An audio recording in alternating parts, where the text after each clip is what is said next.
poured on this team here. But what are you going to do, huh? So the offensive line just had problems, lots of problems trying to block, trying to protect the quarterback. Casey Keenum, he only had 167 yards passing, 20 of 37 on passes. Not a great game for him. What do you expect? I don't know how prepared he was. I know every player, whether they're starting or not, is supposed to be prepared whenever it happens. You always prepare your mind that you're going to play even though you're being told you're going to be sitting down. But even then, it would have been better if he would have known ahead of time so he could, I don't know, get into the game. I don't know. I just know they need to be ready, but I think keeping people in the dark about what the fuck is going on the team is not the answer. He got roughed up a lot. The O-line had many times where pass rushers just came on in and knocked him down. That was a defensive thing on the Pittsburgh side, which I'll talk about later, or offensive side. And our running backs did okay. Dalvin Cook had like 80 yards rushing, something like that. Our wide receivers were pretty much non-existent. On the defensive side of things, what did we have here? Number 34, Andrew Sandeo had 8 tackles.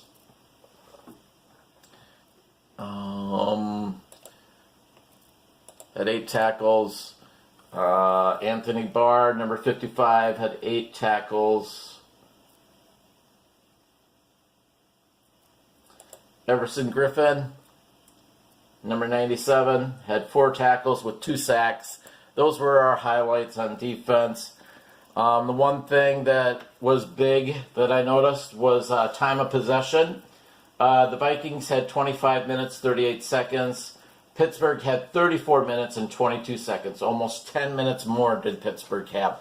When you lose by that margin of time possession, your defense is going to get worn out. You need your offense on there more and your defense less. I don't care how great a defense is. If it's tired, if it's fatigued, if it's been out on the field too long, it's going to wind up losing at the end for you. I've always said this. Great defenses can be torn apart by just being on the field too long, and fatigue is a huge factor, and that's what I think happened on our defense. Kicking, our kicker got a field goal, and then he missed another extra point. So that's 2 weeks in a row. We're having kicker issues again. A lot of this points back to the coaching. I don't know if it's part of it's coaching, I'm sure, and part of it's Rick Spielman, our general manager, trying to find players to fill in for kicker, and they just can't do it. It's pathetic.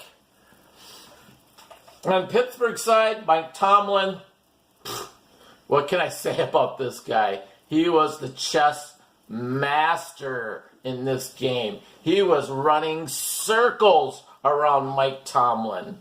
He had this game in the bag pretty much right away when he came onto the field. They were totally prepared. They weren't fooled with the mystery of Bradford, whether or not he's playing or not. They weren't fooled one bit. This guy, I believe, has won at least one Super Bowl. He's got a Super Bowl ring.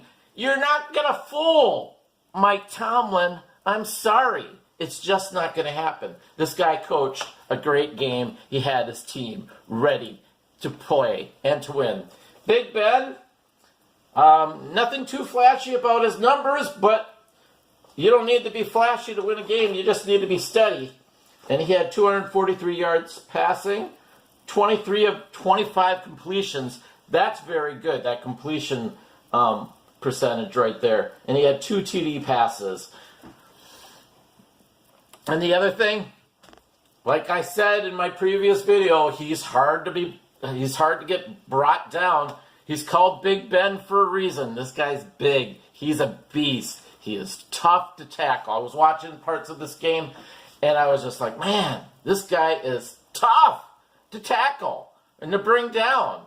We did manage 2 sacks from him, but still, this guy is just awesome. And he had a very steady game, and that's all Pittsburgh needed from him, from his offense. His leading wide receiver was number 10, Martavius Bryant. He had 3 receptions for 91 yards, so he must have had at least 1 huge pass play, or otherwise 3 huge pass plays. Whatever the reason, 91 yards receiving, 1 TD. Excellent work from him. Everybody was steady. Le'Veon Bell, he only had about 87 yards rushing and only 4 receiving. He caught 4 passes for 4 yards receiving. So I find that kind of, I don't know, it's the beginning of the season, so, maybe the kinks need to be worked out. Usually he gets better receiving yards than that. Overall, they only had about 102 yards rushing. It's a little over 100 yards. Nothing flashy with their offense. Defense, doesn't matter. They got the job done. And then the defensive line on Pittsburgh just manhandled, this is the offensive line, sorry. They held the Vikings in check. Pretty much they won the battle here. If the Vikings offense was doing better, I think it would have been a different ball game. But defensively, these guys were all over our quarterback. They were all over our running backs. They were penetrating through our offensive line rather easily on many plays. And it was just a rough game for our offense. And it pisses me off that Zimmer should have been open and up front and said, you know what, there's a huge probability we're gonna use Keenum in the game instead of Bradford. And I think they would maybe have had a better time taking care of that. Defensively, number 97. Oh, well, no, not this guy here. But defensively, they did pretty good. Number 28, Sean Davis had 7 tackles. Number 98, Vince Williams, had 4 tackles and a sack. And number 22, William Gay, had a forced fumble in the game. So overall, defense was awesome on Pittsburgh.